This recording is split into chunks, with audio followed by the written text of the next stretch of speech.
ओम नमो भगवते वासुदेवाय नमः। आप सभी का मेरे YouTube चैनल भक्ति सागर में पुनः स्वागत है। आज का अपना वीडियो शुरू करने से पहले आप सभी से विनम्र प्रार्थना है, यदि आप मेरे चैनल पर नए आए हैं और अभी तक मेरे चैनल को सब्सक्राइब नहीं किया है, तो व्रत त्योहारों से संबंधित सभी जानकारियां प्राप्त करने के लिए, सभी व्रत कथाएं सुनने के लिए, प्रतिदिन के पंचांग की जानकारी प्राप्त करने के लिए, प्रतिदिन के महात्म्य स्मरण करने के लिए तथा श्री हरि की भक्ति से निरंतर जुड़े रहने के लिए कृपया मेरे चैनल को सब्सक्राइब अवश्य करें। वीडियो यदि पसंद आता है तो लाइक एंड शेयर भी करें। आइए अब माघ मास महात्म्य के 18वें अध्याय का स्मरण करते हैं। श्री वशिष्ठ ऋषि कहने लगे कि हे राजन, मैंने दत्तात्रेय जी द्वारा कहा माघ मास महात्म्य कहा। अब माघ मास के स्नान का फल सुनो। हे परंतप, माघ स्नान सब यज्ञों, व्रतों का और तपों का फल देने वाला है। माघ मास में स्नान करने वाले स्वयं तो स्वर्ग में जाते ही हैं, उनके माता और पिता दोनों के कुलों को भी स्वर्ग प्राप्त होता है। जो माघ मास में सूर्योदय के समय नदी आदि में स्नान करता है, उसके माता पिता के 7 कुलों की पीढ़ी स्वर्ग को प्राप्त होती है। माघ मास में स्नान करने वाले दुराचारी और कुकर्मी मनुष्य भी पापों से मुक्त हो जाते हैं और इस माह में हरि का पूजन करने वाले पाप समुदाय से छुटकर भगवान के सदृश शरीर वाले हो जाते हैं। यदि कोई आलस से भी माघ में स्नान करता है, उसके भी सब पाप नष्ट हो जाते हैं। जैसे गंधर्व कन्याएं राजा के श्राप से भयंकर कल को भोगती हुई लोमस ऋषि के वचन से माघ में स्नान करने से पापों से छूट गई। यह वार्ता सुनकर राजा दिलीप विनय से पूछने लगा कि हे गुरुदेव, ये कन्याएं किसकी थी? उनको कब और कैसे श्राप मिला? उनके नाम क्या थे? ऋषि के वाक्य से कैसे श्राप मुक्त हुई और उन्होंने कहाँ पर स्नान किया? आप विस्तार पूर्वक सब कथा कहिए। वशिष्ठ जी कहने लगे, हे राजन, जैसे अरणि से स्वयं अग्नि उत्पन्न होती है, वैसे ही यह कथा धर्म और संतान उत्पन्न करती है। हे राजन, सुख संगीत नामक गंधर्व की कन्या का नाम विमोहिनी था। सुशीला तथा स्वरवेदी की सुंबरा, चंद्रकांत की सुतारा तथा सुप्रभा की कन्या चंद्रका, ये 5 सब समान आयु वाली तथा चंद्रमा के समान कांति वाली और सुंदर थी। जैसे रात्रि को चंद्रमा शोभायमान होता है, वैसे ही पुष्प की कलियों के समान खिली हुई यह अप्सराएं थी। ऊंचे पयोधर वाली पद्मिनी, वैशाख मास की कामिनी, यौवन दिखाती हुई नवीन पत्तों वाली लता के सदृश गोरे रंग, सोने के सदृश चमकती हुई और सोने के अलंकारों से सुशोभित, सुंदर वस्त्र धारण किए हुए, अनेक प्रकार के गाने और वीणा अथवा बांसुरी तथा दूसरे बाजे बजाने में प्रवीण और ताल, स्वर तथा नृत्य कला में निपुण थी। इस प्रकार वे कन्याएं क्रीड़ा करती हुई कुबेर के स्थान में विचरती थी। एक समय कौतूहलवश माघ मास में एक वन से दूसरे वन में विचरती हुई मंदिर के पुष्प तोड़कर सरोवर पर गौरी पूजा के लिए गई। स्वच्छ जल के सरोवर में स्नान करके वस्त्र धारण कर मौन हो बालू मिट्टी की गौरी बनाकर चंदन, कपूर, कुमकुम और सुंदर कमलों से उपचार सहित पूजन करके ये 5 कन्याएं ताल नृत्य करने लगी। फिर ऊंचे गांधार स्वर में सुंदर गीत गाने लगी। जब ये कन्याएं नाचने और गाने में लीन थी, तो उसी समय अच्छोद नामक उत्तम तीर्थ में वेद निधि नाम के मुनि के पुत्र अग्निप ऋषि स्नान को गए। वह युवा ऋषि सुंदर मुख, कमल सदृश नयन, विशाल छाती, सुंदर भुजाओं वाला दूसरे कामदेव के समान था। शिखा सहित दंड लिए, मृग चर्म ओढ़े, यज्ञोपवीत धारण किए हुए था। उसको देखकर पांचों कन्याएं मुग्ध हो गई और उसका रूप व यौवन देखकर कामदेव से पीड़ित हो देखो देखो ऐसा कहती हुई उस ब्राह्मण के चित्त में कामदेव का डर उत्पन्न करने लगी और आपस में विचार करने लगी कि यह कौन है। रति रहित होने से कामदेव नहीं है और एक होने से अश्विनी कुमार नहीं है। यह कोई गंधर्व या किन्नर या काम रूप धारण कर कोई सिद्ध या किसी ऋषि का श्रेष्ठ पुत्र या मनुष्य है। कोई भी हो, ब्रह्मा जी ने इसको हमारे लिए बनाया है। जैसे पूर्व जन्म के प्रभाव से संपत्ति प्राप्त होती है, वैसे ही गौरी जी ने हम कुमारियों के लिए श्रेष्ठ वर दिया है और आपस में यह तुम्हारा वर है या मेरा अथवा सबका, ऐसा कहने लगी। जिस समय उस ऋषि पुत्र ने अपनी मध्याह्न की क्रिया करके ऐसे वचन सुने तो वह सोचने लगा कि यह तो बहुत बड़ी समस्या उत्पन्न हो गई। ब्रह्मा, विष्णु, महेश आदि देवता तथा बड़े योगीश्वर भी स्त्रियों के भरमजाल में मोहित हो गए हैं। इनके तीक्ष्ण बाणों से किसका मन रूपी हिरण घायल नहीं हो सकता। जब तक नीति और बुद्धि रहती है तब तक पाप से भय रहता है। जब तक कि गंभीरता रहती है, यम विधि का पालन होता है, तब तक मनुष्य स्त्रियों के काम रूपी बाणों से बींधा नहीं जाता। ये मुझे उन्मत्त और मुग्ध कर रही हैं। किन गुणों से धर्म की रक्षा हो सकती है? स्त्रियों के मांस, रक्त, मल मूत्र से बने घृणित और अशुद्ध शरीर में कामी लोग ही सुंदरता की कल्पना करके रमन कर सकते हैं। शुद्ध बुद्ध वाले महात्माओं ने स्त्रियों के पास रहना कष्टकारक कहा है। उसने सोचा कि जब तक ये मेरे पास आती हैं, मुझे घर चलना चाहिए। अतः जब तक वे उसके पास आई, वह योग बल के द्वारा अंतर्ध्यान हो गया। ऋषि पुत्र के ऐसे अद्भुत कर्म देखकर वह चकित होकर डरी हुई चारों ओर देखने लगी और आपस में कहने लगी, यह क्या इंद्रजाल था जो देखते देखते विलीन हो गया? और वह विरहा की अग्नि में जलने लगी और वे कहने लगी, हे कांत, तुम हमको छोड़कर कहाँ चले गए? क्या तुमको ब्रह्मा ने हमको विरह रूपी अग्नि में जलाने के लिए बनाया था? क्या तुम्हारा चित्त दया रहित है जो हमारा चित्त दुखाकर चले गए? क्या तुमको हमारा विश्वास नहीं? क्या तुम कोई मायावी हो? बिना किसी अपराध के हम लोगों पर क्यों क्रोध करते हो? तुम्हारे बिना हम नहीं जिएंगी। जहाँ पर आप गए हो, हमें शीघ्र ले चलो, हमारा संताप हरो और हमें दर्शन दो। सज्जन लोग किसी का नाश नहीं देखते। इस प्रकार माघ मास महात्म्य का 18वां अध्याय समाप्त होता है। आगे का अध्याय हम अपने कल के वीडियो में करेंगे।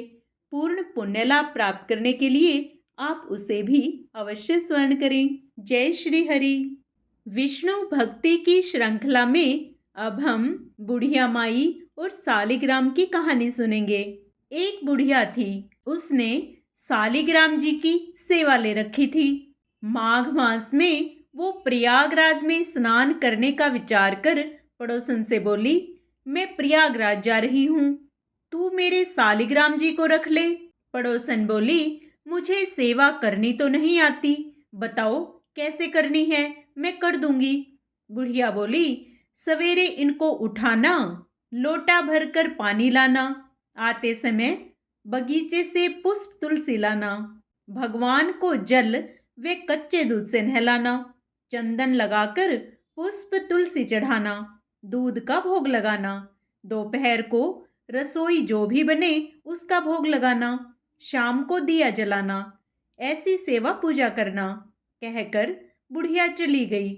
उसने भगवान के लिए थाली में भोग रखा, पर उसने देखा कि भगवान जीमते ही नहीं, दूध पिया ही नहीं। ये देख वो चिंता में पड़ी और बोली, हे भगवान, आपकी मालकिन आएगी तो कहेगी मेरे भगवान को दुबला कर दिया। अभी 1 महीना है, आप जीम लो तो मैं भी जीम लूं। और वह भूखी बैठी रही। ऐसे ही सारा दिन निकल गया। भगवान ने सोचा अब तो दर्शन देने ही पड़ेंगे। छोटा सा मोर मुकुट पीतांबरधारी रूप लेकर पाटे पर बैठ गए।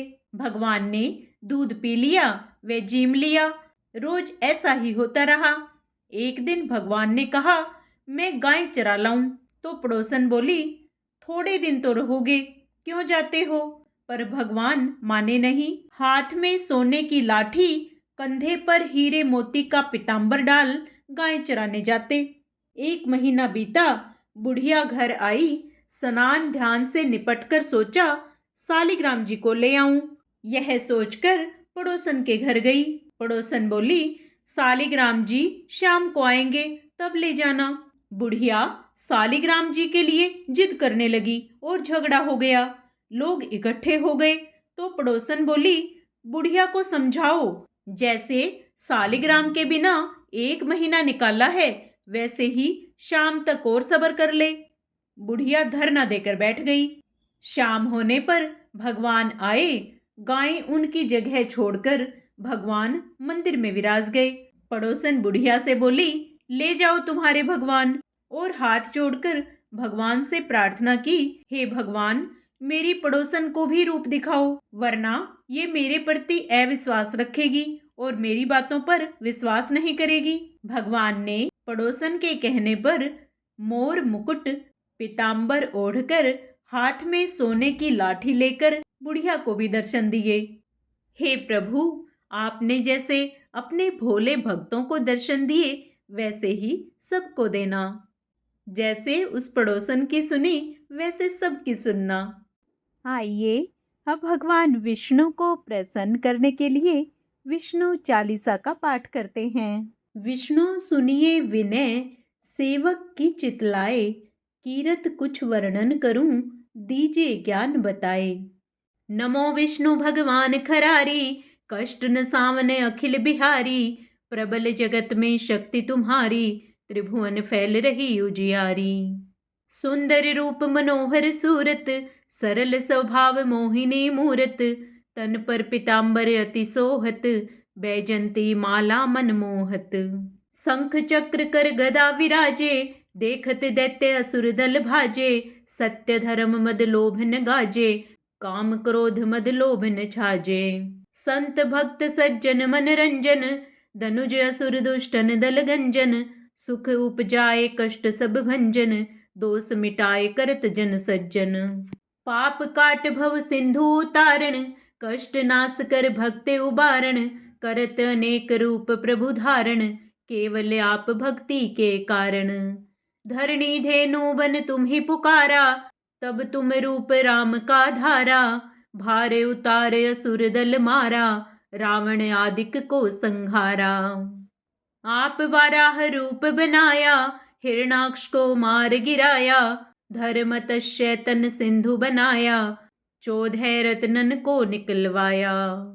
अमिलख असुरन द्वंद मचाया, रूप मोहिनी आप दिखाया, देवन को अमृत पान कराया, असुरन को छवि से बहलाया।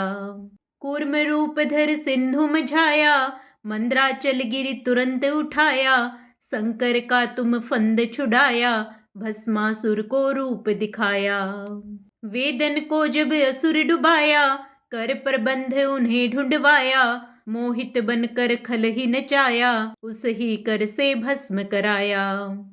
असुर जलंधर अति बलदाई, शंकर से उन कीन्ह लड़ाई, हार पार शिव सकल बनाई, कीन सती से छल खल जाई। सुमिरन कीन तुम्हें शिवरानी, बतलाई सब विपत कहानी, तब तुम बने मुनीश्वर ज्ञानी, वृंदा की सब सूरति भुलानी। देखत 3 धनुज सैतानी, वृंदा आए तुम्हें लपटानी, हो स्पर्श धर्म क्षति मानी, हना असुर उर शिव सैतानी। तुमने ध्रुव प्रहलाद उबारे, हिरणाकुश आदिक खल मारे। गणिका और अजामिल तारे, बहुत भक्त भव सिंधु उतारे। हरहु सकल संताप हमारे, कृपया करहु हरि सिरजनहारे। देखहूँ मैं निज दर्श तुम्हारे, दीन बंधु भक्तन हितकारे। चाहता आपका सेवक दर्शन, करहु दया अपनी मधुसूदन। जानो नहीं योग्य जब पूजन, होए यज्ञ स्तुति अनुमोदन। शील दया संतोष सुलक्षण, विदित नहीं व्रत बोध विलक्षण। करहूँ आप किस विधि पूजन, कुमति विलोक होत दुख भीषण।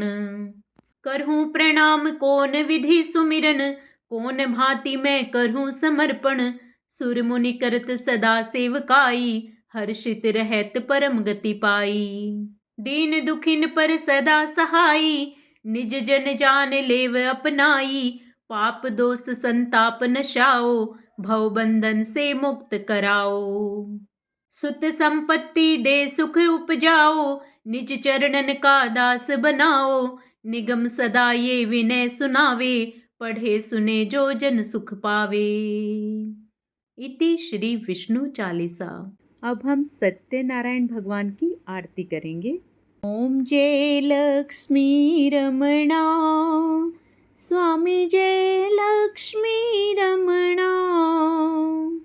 सत्यनारायण स्वामी, सत्यनारायण स्वामी, जनपातक हरणा। ओम जय लक्ष्मी रमणा। रतन जड़ित सिंहासन, अद्भुत छवि राजे। नारद करत निराजन, घंटावन बाजे। ओम जय लक्ष्मी रमणा। प्रकट भई कलि कारण, द्विज को दर्श दियो।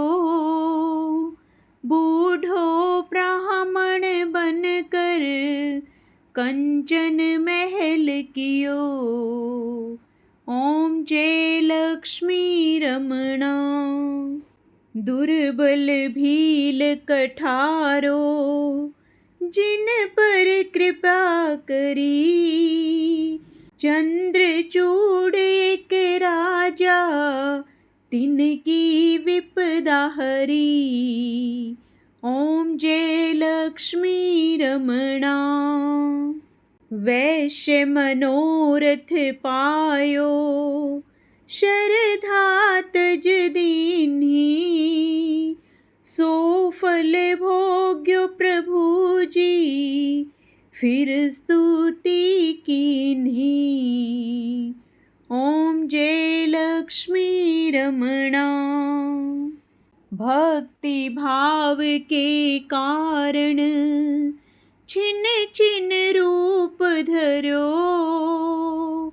श्रद्धा धारण कीन्ही, तिनको काज सरो। ओम जय लक्ष्मी रमणा। ग्वाल बाल संग राजा, वन में भक्ति करी। मनोवांछित फल दीन्हो, दीन दयालु हरि। ओम जय लक्ष्मी रमणा। चढ़त प्रसाद सवायो, कदली फल मेवा। धूप दीप तुलसी से, राजी सत्य देवा। ओम जय लक्ष्मी रमणा। सत्यनारायण जी की आरती, जो कोई नर गावे। तन मन सुख संपत्ति, मनोवांछित फल पावे। ઓમ જય લક્ષ્મી રમણા સ્વામી જય લક્ષ્મી રમણા. જય શ્રી હરિ.